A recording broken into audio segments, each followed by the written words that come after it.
सबसे पहला नंबर, जिस वोटर आईडी कार्ड से ये सरकार बनी है वो वोटर आईडी कार्ड क्या पाकिस्तान का है, बांग्लादेश का है, नेपाल का है, चाइना का है, या इंग्लैंड का है, जापान का है, या क्या कहें अमेरिका का है?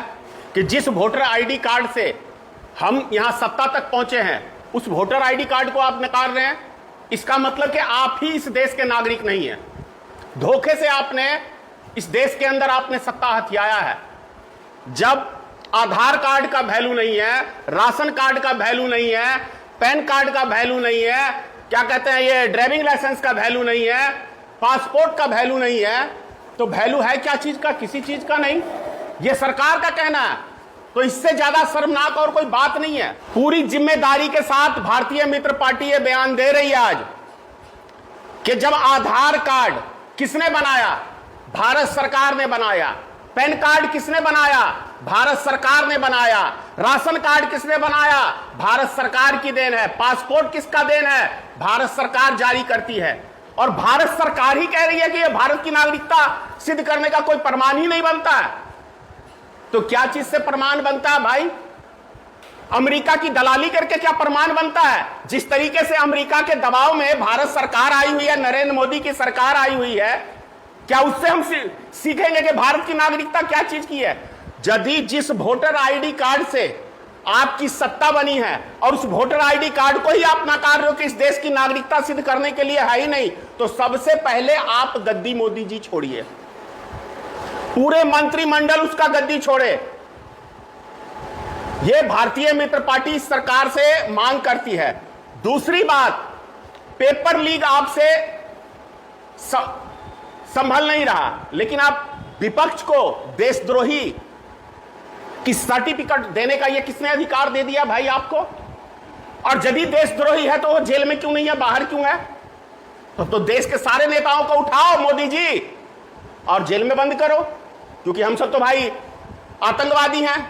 क्योंकि अभी धर्मेंद्र प्रधान यदि इस देश के क्या कहते हैं विद्यार्थियों को, बच्चों को आतंकवादी घोषित कर रहे हैं, तो मैं कह रहा हूं ये सबसे बड़े आतंकवादी तो आप खुद बैठे हो उस गद्दी के ऊपर जाके। इतनी शर्मनाक बात है, धर्मेंद्र प्रधान को इस्तीफा देना चाहिए। अभी कल ही महाराष्ट्र के अंदर पेपर लीक हुआ है रेलवे का। शर्म नाम की चीज ही नहीं बची है मोदी सरकार के पास और इनके मंत्रियों के पास, इनके विधायकों के पास।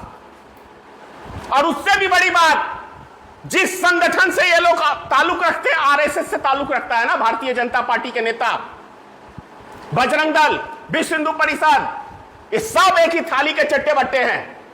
इनसे हम सीखेंगे कि भारत का नागरिक कौन है। जो खुद अंग्रेज की दलाली करते थे, उससे राष्ट्रभक्ति हमें सीखने की जरूरत है क्या? अंग्रेजों की दलाली करने वाले संगठनों से हमारा कोई सीख लेने की जरूरत नहीं है भारत की जनता को। और सबसे पहले भारतीय मित्र पार्टी और 140 करोड़ जनता का मैं सवाल पूछ रहा हूं कि आरएसएस को फंडिंग कौन करता है? यह आरएसएस को जवाब देना चाहिए।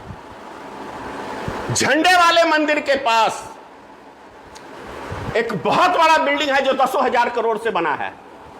इतना पैसा आरएसएस के पास कहां से आया? क्या भारत सरकार से लिया गया पैसा है? क्या पीएम केयर फंड से पैसा लिया गया है? क्या कहते हैं अमेरिका से? या तो ये इनका ताल्लुक अभी पीछे चाइना आया था, तो चाइना से प्राइवेट मीटिंग आरएसएस संगठन की हुई। कैसे हुई भाई? क्या मतलब है? जिस संगठन का एक रजिस्ट्रेशन तक नहीं है, उस संगठन का मतलब क्या है चाइना के साथ मीटिंग करने का? यह बात मेरा सवाल है भारतीय मित्र पार्टी का। क्या मतलब है? इस सवाल का जवाब चाहिए हमें आरएसएस देश के प्रधानमंत्री से कि आप चाइना की मीटिंग आरएसएस के दफ्तर में करा रहे हैं, गुप्तनीय रूप से क्यों करा रहे हैं भाई? हर जिले के अंदर आरएसएस का कार्यालय है। कहां से आया यह पैसा? किसने दिया पैसा? इसका जवाब आरएसएस प्रमुख मोहन भागवत से भारतीय मित्र पार्टी 140 करोड़ जनता का सवाल पूछ रही है और यह पूछेंगे हम। और जब भी ऐसा मौका आएगा तो आरएसएस को जवाब आज नहीं तो कल अब देना पड़ेगा। वो दिन आ गया है। और जो पर्दे के पीछे क्या खेल आरएसएस 100 सालों से खेल रहा है, वो खेल अब बंद करना पड़ेगा। कॉकरोच शब्द सुप्रीम कोर्ट के जज ने कहा आम जनता के लिए, तो तो इससे ज़्यादा घटिया बयान कोई हो नहीं सकता है। और सुप्रीम कोर्ट के जज ने माफ़ी भी मांगी है, लेकिन उसके बाद भी सुप्रीम कोर्ट का रोल क्या है? सरकार का, मोदी सरकार का पिट्ठू बन के रह गया है सुप्रीम कोर्ट आज के टाइम के अंदर। यह हैसियत है सुप्रीम कोर्ट की। जिस चीज की सुनवाई करनी चाहिए सुप्रीम कोर्ट को, उसके ऊपर फेंक देती है फाइलें, हम नहीं देखेंगे। लेकिन अगर यही सरकार एक आतंकवादी के विषय में अगर कोई सवाल हो, कोई गुंडे के विषय में सवाल हो, तो 2 बजे रात में भी कोर्ट खुल जाता है। लेकिन आम जनता, गरीब मजदूरों का बात अगर कोई हक की आवाज लड़ने के लिए वहां पे बात करता है तो सुप्रीम कोर्ट कहता है हम इसकी सुनवाई नहीं करेंगे। जैसे अभी आपने बंगाल चुनाव को देखा, हम इसकी सुनवाई नहीं करेंगे। अभी कांग्रेस पार्टी का एक आपने देखा होगा, महिला का नामांकन रद्द कर दिया गया, उसको सुनवाई नहीं करेगा सुप्रीम कोर्ट। तो मैं कह रहा हूं ताला लगा लीजिए सुप्रीम कोर्ट में। यदि आप विपक्षी नेताओं का कुछ सुनना ही नहीं चाहते और आपने कह दिया कि हम आरएसएस और मोदी की दलाली करने के लिए अभी सुप्रीम कोर्ट के अंदर बैठ रहे हैं, तो बंद करिए ऐसी संस्था को। कोई जरूरत नहीं है ऐसी संस्था को चलाने का। पेपर लीक में कई छात्र छात्राएं हत्या कर ली, इसको लेकर आप क्या कहेंगे? यार ये दुर्भाग्य की बात है भाई, दुर्भाग्य है। बेशर्मों की सरकार बैठी हुई है, उनको कोई फर्क नहीं पड़ता कौन मर रहा है कौन जी रहा है। इनके बाल बच्चे, और ये तो मौज में है ना, इनके बच्चे तो विदेश में पढ़ रहे हैं, कोई भारत में थोड़ी पढ़ रहे हैं। क्या फर्क पड़ता है धर्मेंद्र प्रधान और आरएसएस के गुट के लोगों को? इनकी तो चांदी ही चांदी है। चांदी के नाम पे आ गया राम मंदिर। कैसे आंदोलन किया राम मंदिर का आरएसएस ने मिलकर? 10,000 करोड़ का जब ये आंदोलन चालू हुआ था तब चंदा इकट्ठा हुआ था 1992 के अंदर। आज का 10,000 करोड़ और उसका 10,000 करोड़ का जरा मिलाइए, कितने हजार करोड़ों का घोटाला, लाखों करोड़ का घोटाला है राम मंदिर। राम की नाम पे जो व्यक्ति धर्म की आड़ में राजनीति करता है, उस पार्टी से और उस संगठन से आप लोग राष्ट्र निर्माण की उम्मीद करते हैं? कभी नहीं हो सकता है। जो धर्म की आड़ में राजनीति करता है वो समझिए देश को बर्बाद करने की राजनीति करता है। आरएसएस देश को बर्बाद करने वाला संगठन है और एक जाति विशेष का संगठन है। इसे और कोई प्रश्न है तो पूछिए। राम मंदिर में जो है चढ़ावा और जो है चंदा चोरी का मामला सामने आया, क्या कहना चाहिए? वो तो मैंने बोल ही है। अरे भाई चंदा चोरी का तो एक वो, मैं तो कह रहा हूं हिंदुस्तान में जितने भी मंदिर हैं ट्रस्ट के हवाले, हर मंदिर के चंदा का अधिकार जनता का होना चाहिए। जनता के काम के ऊपर हॉस्पिटलाइज में पैसा खर्च होना चाहिए, बच्चों की पढ़ाई में खर्च होना चाहिए, गरीब बच्चियों की शादी में खर्च होना चाहिए, ना कि वो मंदिर में जमा होना चाहिए। किसके लिए? क्योंकि आम जनता का चढ़ावा है तो आम जनता के ऊपर खर्च होना चाहिए।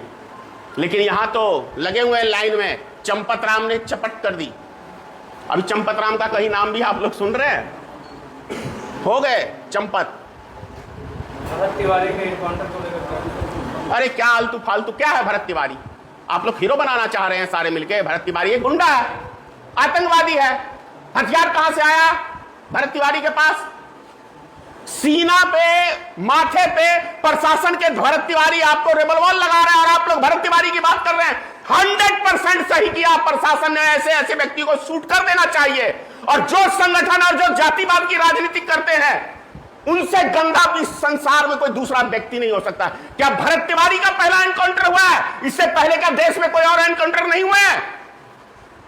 यादव का हुआ, कुशवाहा का हुआ, पासवान का हुआ, दलित का हुआ, ब्राह्मण का एनकाउंटर ही बिहार में हो गया तो बहुत बड़ा आतंक मच गया। और उत्तर प्रदेश के अंदर एक फॉरवर्ड समाज का वहां बैठा हुआ व्यक्ति, उसके ऊपर उंगली नहीं उठा सकते क्योंकि योगी आदित्यनाथ है, पूरा दे देगा डंडा। यहां एक बैकवर्ड बैठा हुआ है, जान रहा हो कुछ बोलेगा नहीं, तो यहां पे रोड पे चिल्ला के बात कर रहे हो। शुक्र करो कि बैकवर्ड समाज जाग रहा है बयानों से। बहुत भारी पड़ेगा जिस तरीके का तांडव बिहार में खेला जा रहा है।